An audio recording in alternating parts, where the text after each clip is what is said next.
Yes, football, America's favorite sport.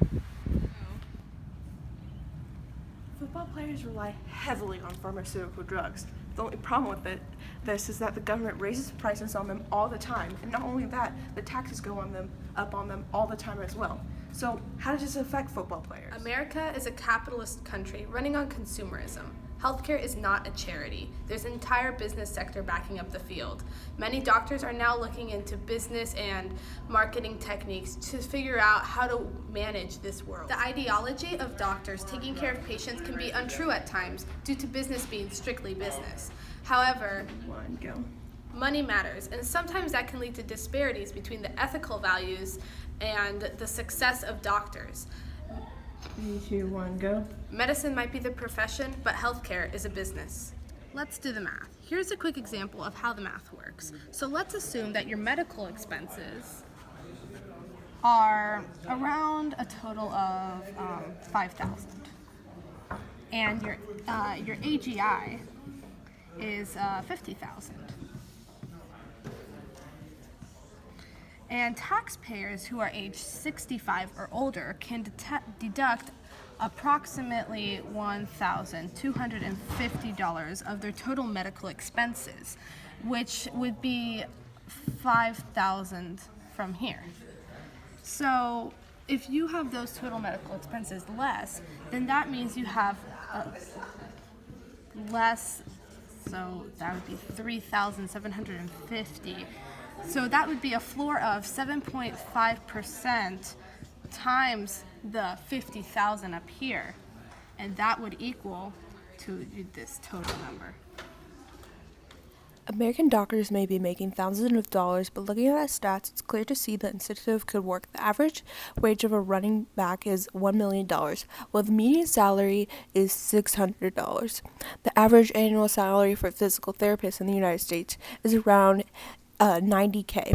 The average salary for an orthopedic surgeon is around $360,000.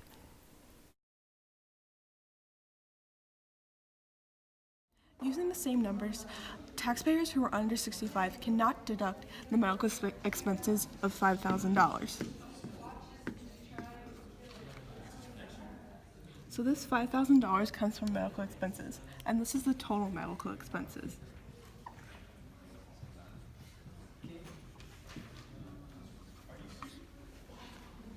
Using this, this is less than $5,000. So, times the 50K is 0. 2, 1, go. There's an implication that money can make certain medical professionals act upon certain unnecessary factors and opinions and actions that could create and cause a patient to have a greater out-of-pocket spending.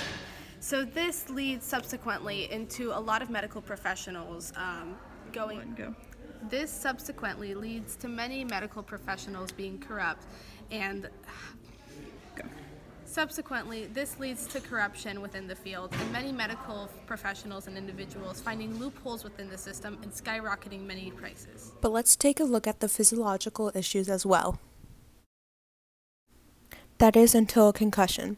A traumatic blow to the head could lead to all neurological functions to stop.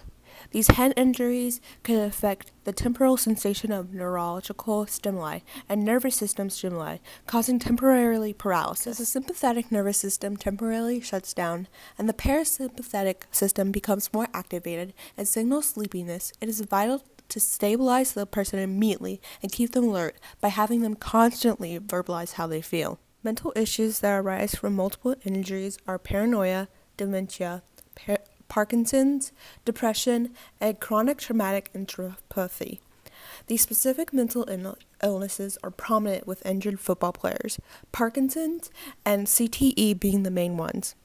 Parkinson's disease affects movement and usually is seen with older people, but with football players it can happen at a young age.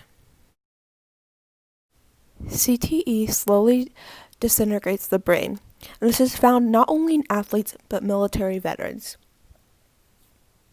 Not much is known about CTE, but we do know that it can affect not only the physical aspects of life, but both the mental aspects, leading to football players having more aggression and impulse control problems than anybody else in their late 20s and 30s.